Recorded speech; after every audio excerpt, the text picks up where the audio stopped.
अभी हम जो चीज़ें मोटी मोटी देख रहे हैं उन पर हम ज़रा बात कर लें। जफर साहब, ये कुछ डॉक्यूमेंट्स हैं, ज़ाहिर ये हमारे भी सामने आ रहे हैं, इनको देखकर आपको क्या लगता है? जो कल बात की गई थी कि जो नए टैक्स नहीं लगाए जाएंगे, लेकिन जो मेरे सामने चीज़ें हैं, जो हम इस पर देख रहे हैं डॉक्यूमेंट्स में, तो टैक्सेस तो हैं और कुछ ऐसे टैक्सेस भी होते हैं जो डॉक्यूमेंट्स में नहीं होते हैं, वो हिडन होते हैं। अब हर आदमी तो बैठकर उन डॉक्यूमेंट्स को नहीं पढ़ सकता, तो आम आदमी जो है वो क्या करेगा, वो कैसे देखेगा इस चीज़ को कि इस बजट में उसके लिए क्या रिलीफ है? सवाल मेरे से है? जी बिल्कुल। अच्छा जी, पहले तो ये कि ये जब ऐसे डॉक्यूमेंट्स बनते हैं ना, इसमें आपने बड़ा अच्छा वर्ड आपके लोगों ने यूज़ किया कि मुकर्रर किया गया है। जो मुकर्रर किया गया है तो ये कोई इकॉनमी जो हमारी है ये मुकर्रर की गई चीज़ों पर तो नहीं चलती है ना। अब वो जो मुकर्रर करते हैं कि इतना एक्सपोर्ट हो जाएगा, इंपोर्ट इतना कम हो जाएगा, उसमें जो डिफरेंस है जिसको हम डेफिसिट बोलते हैं वो इतना कम हो जाएगा। सबसे बड़ी बात जो रेमिटेंस की बात कर रहे हैं पाकिस्तानी जो बाहर रह रहे हैं, उसका जो हदफ है वो मुकर्रर हो ही नहीं सकता, क्योंकि वहाँ पर भी पाकिस्तानी जो इधर पाकिस्तानी है मुल्क के अंदर, अगर वो उनकी नौकरियां छूट रही हैं तो वहाँ पर भी यूएई और सऊदीया में नौकरियां छूट रही हैं, उनकी नौकरियां ख़त्म हो रही हैं। और ये वो लोग हैं जो पूरी फैमिली को चला रहे होते हैं पाकिस्तान में बाहर से हार्ड कैश लाकर। तो मेरे ख्याल में अगर उसका ये कहना है कि भाई 21.5 अरब डॉलर आ जाएगा, 21.53 बिलियन डॉलर, ये बिल्कुल गलत है। तो ये जो मुकर्रर की जाती हैं चीज़ें या टैक्स के जो हदफ मुकर्रर किए जाते हैं, ये पाकिस्तान ने मेरी लाइफ टाइम में तो कभी अचीव नहीं किया। दूसरा ये कि जो इन्होंने अब डेवलपमेंट के लिए खर्चे निकालेंगे वो कहाँ से निकालेंगे, क्योंकि इनके पास अभी तो पैसे ही नहीं। ख़जाना, मैं बार बार ये रिपीट कर रहा हूँ कि ख़जाना खाली है। 3,300 अगर गैस की लाइनें देखें, पहले ही हम गैस की शॉर्टेज में हैं, इंडस्ट्रीज़ को हम नहीं पूरा कर सक रहे। दुनिया में हाईएस्ट अमाउंट की हमारी इलेक्ट्रिसिटी है, 13.5-14 सेंट पर जा रही है, 9 सेंट की हमारे पड़ोस मुल्क दे रहा है। पहले तो हम उनको जो फैसल बात कर रहे थे कि भाई अगर ऑयल प्राइसेस घटे हैं तो उधर बेनिफिट दें इंडस्ट्री को, ताकि इंडस्ट्रियों को किक स्टार्ट मिले, रीस्टार्ट हो। अभी वो तो बंद हो रही हैं, बड़े बड़े इंडस्ट्रियल एरिया जो हैं वो बिल्कुल। यही सवाल बिल्कुल कराची। जफर साहब, पॉइंट टेकन, यही सवाल मैं आपका लेके जाऊंगी और डोगर साहब आपके पास भी आती हूँ, लेकिन जरा ये एक सवाल है बड़ा आम, मैं आरिफ अभी साहब से करना चाहूंगी। आरिफ साहब, बड़ी सनतों की बात हमने की कि जी बड़ी सनतों के लिए हमने क्या किया, कारोबार के लिए हमने क्या किया। कल अब्दुल हफीज शेख साहब कहते हैं 7.5% बड़ी सनतें गिर गई। इतने आराम से हम हर चीज कह देते हैं, ये कैसे गिर गई, ये कौन पूछेगा इनसे? इसमें भी ये है कि आप जो है ये कोरोना वायरस का जो पीरियड था और जो लॉकडाउन था उसको भी कुछ अलाउंस हमें देना चाहिए। अच्छा। फिर उसके बाद जो मामलात हमारे पिछले बजट में थे और जो इतना डिवैल्यूएशन हो गया था और हाई इंटरेस्ट रेट जो थे, उसकी वजह से ज़ाहिर है इंडस्ट्रियल प्रोडक्शन जो है वो अफेक्ट हुआ था, लोगों की कुव्वत खरीद जो है वो अफेक्ट हुई थी। तो ये उसकी वजह से जो है वो ये हालात जो है वो पैदा हुए। लेकिन हमें बहैसियत हम अभी न सिर्फ पॉलिटिकल पार्टी को जो है डिस्कस नहीं करना चाहिए, पाकिस्तान को डिस्कस करना चाहिए। पाकिस्तान जो है वो इज लैंड ऑफ अपॉर्चुनिटी, उसमें बहुत ज्यादा जो है वो जो है पोटेंशियल है।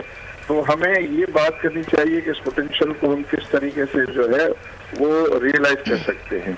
तो इसमें जो मामलात हैं, अल्लाह ताला ने पाकिस्तान को बहुत सारी नेमतें दी हैं, अगर बेहतर मैनेजमेंट से हम उसको बेहतर कर सकते हैं। As far as the budget is concern, तो बजट में जो है जो इस वक्त पर्टिकुलरली जो मैं कहूँगा कि जो करंट अकाउंट डेफिसिट का इतना कम आ देखा होगा कि जो नंबर पिछले साल 13 बिलियन डॉलर का हमारा करंट अकाउंट डेफिसिट था, मतलब ये है कि हमारे 13 बिलियन डॉलर का रिजर्व्स के ऊपर जो है वो प्रेशर था, वो आज इस साल कम होके 3.3 रह गया है। तो वो हमें तकरीबन कोई 9 बिलियन डॉलर में की जो है वो इम्प्रूवमेंट आई है, जिसको मैं समझता हूँ कि हमें जो है वो अप्रिशिएट करना चाहिए।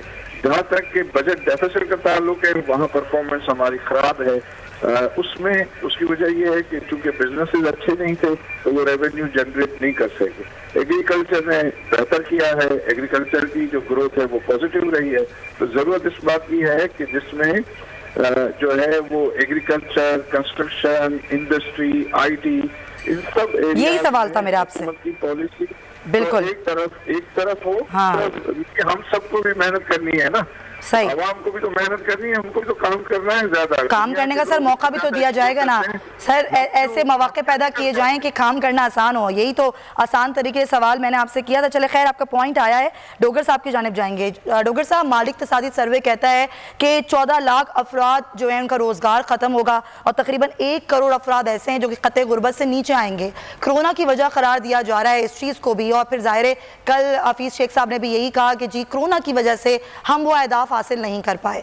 कोरोना आए हुए 3 महीने हुए हैं, उससे पहले के महीने भी हम देखें हमने कितना काम किया और हमें जो काम करना चाहिए था क्या हमने उसकी इंटेंशन रखी काम करने की?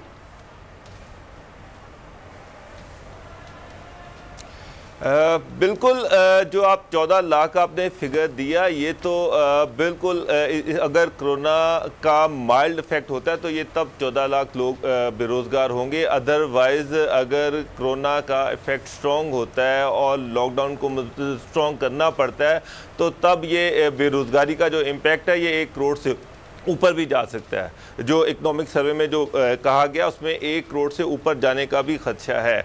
अभी प्राइम मिनिस्टर खुद कह रहे हैं कि जुलाई और अगस्त में कोरोना ने अपनी पीक पे पहुंचना है, अभी वो अपनी पीक पे नहीं गया, उसके बाद उसका डिक्लाइन स्टार्ट होना है, फ्लैट होना है और उसके बाद उसका डिक्लाइन स्टार्ट होना है। अगर कोरोना के फैक्टर को मद्देनजर रखा जाए और जिस तरह से गवर्नमेंट ने अब इस्लामाबाद में जिस तरह से बंद करने की बात हो रही है, लाहौर को बंद करने की बात की जा रही है, तो अगर ये चीजें सारी मद्देनजर रखी जाएं तो इकोनॉमिक साइकिल का चलना मुश्किल नजर आ रहा है मुझे अगले आने वाले दिनों में। अगर कोरोना मज़ीद अपनी पीक की तरफ जाता है तो इससे अगर इकोनॉमिक साइकिल नहीं चलता या स्लो डाउन होता है तो आप मुझे बताएं तो बेरोज़गारी में तो मज़ीद इजाफा होगा, गुर्बत में मज़ीद इजाफा होगा। गवर्नमेंट के लिए बहुत बड़े चैलेंजेस हैं, बहुत मुश्किल सिचुएशन है।